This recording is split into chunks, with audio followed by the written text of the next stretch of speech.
ബി.ജെ.പിയുമായി പിരിഞ്ഞ് കോൺഗ്രസ് പാളയത്തിലെത്തിയെങ്കിലും സന്ദീപ് വാര്യർക്ക് കടക്കാൻ കടമ്പകൾ ഇനിയും ബാക്കിയാണ്.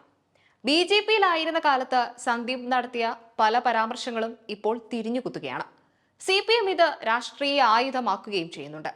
സന്ദീപ് വാര്യർ നടത്തിയ ന്യൂനപക്ഷ വിരുദ്ധ പരാമർശങ്ങളാണ് ചർച്ചയായിരിക്കുന്നത്.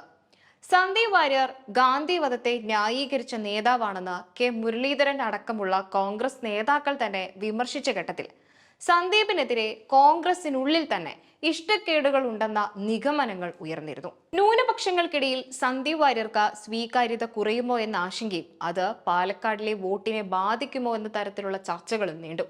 ഇതിനിടെയാണ് സന്ദീപ് വാര്യരുടെ മറുപ്രതിരോധം. പാർട്ടി അംഗത്വം സ്വീകരിച്ച് 24 മണിക്കൂർ പിന്നിടുമ്പോൾ തന്നെ പാണക്കാട് തറവാട്ടിലെത്തി മുസ്ലിം ലീഗ് നേതൃത്വത്തെ നേരിട്ട് കാണുകയും ചെയ്തു സന്ദീപ്. തന്റെ മുൻകാല പ്രസ്താവനകൾ അന്നത്തെ രാഷ്ട്രീയത്തിന്റെ കൂടി ഭാഗമായി വന്നതാണെന്നും ഇപ്പോൾ താനൊരു മതേതര ചേരിയിലാണുള്ളത് എന്ന പ്രതീതി സൃഷ്ടിക്കേണ്ടതും സന്ദീപിന്റെ തന്നെ ആവശ്യമായിരുന്നു.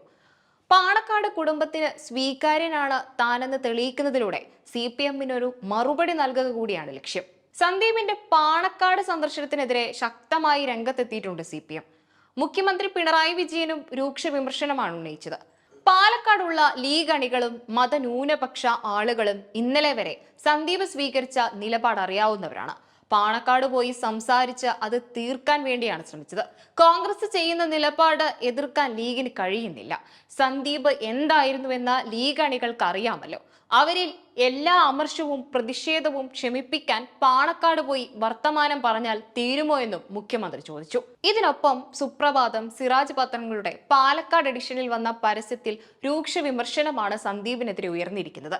ഈ വിഷപ്പാമ്പിനെ സ്വീകരിക്കുകയാണോ കഷ്ടം എന്ന തലക്കെട്ടും സന്ദീപ് വാര്യരുടെ ഫോട്ടോയും ചില ഫേസ്ബുക്ക് പോസ്റ്റുകളും സ്ക്രീൻഷോട്ടുകളും ചേർത്താണ് ആദ്യ പേജിൽ പരസ്യം നൽകിയിരിക്കുന്നത്. പത്രപരസ്യത്തിലെ തന്റെ പേരിലുള്ള ഫേസ്ബുക്ക് പോസ്റ്റുകൾ പലതും വ്യാജമാണെന്നും നിയമ നടപടി സ്വീകരിക്കുമെന്നുമൊക്കെയാണ് സന്ദീപ് വാര്യർ പ്രതികരിച്ചിരിക്കുന്നത്.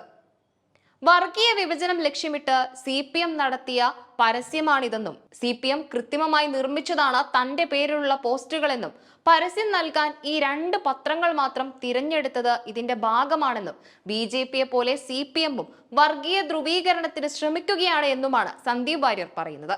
അതേസമയം സന്ദീപ് വാര്യർ കോൺഗ്രസിലേക്ക് പോയത് BJPക്കുള്ളിൽ വലിയ ചർച്ചയായിട്ടുണ്ട്. അത് ഇതുവരെയും തീർന്നിട്ടുമില്ല. നേരത്തെ തന്നെ പുറത്താക്കേണ്ടതായിരുന്നുവെന്നും ഇതുവരെ സംരക്ഷിച്ചു നിർത്തിയത് പ്രസിഡന്റ് K സുരേന്ദ്രനാണ് എന്നുമുള്ള ആരോപണം ശക്തമായിരിക്കുകയാണ്.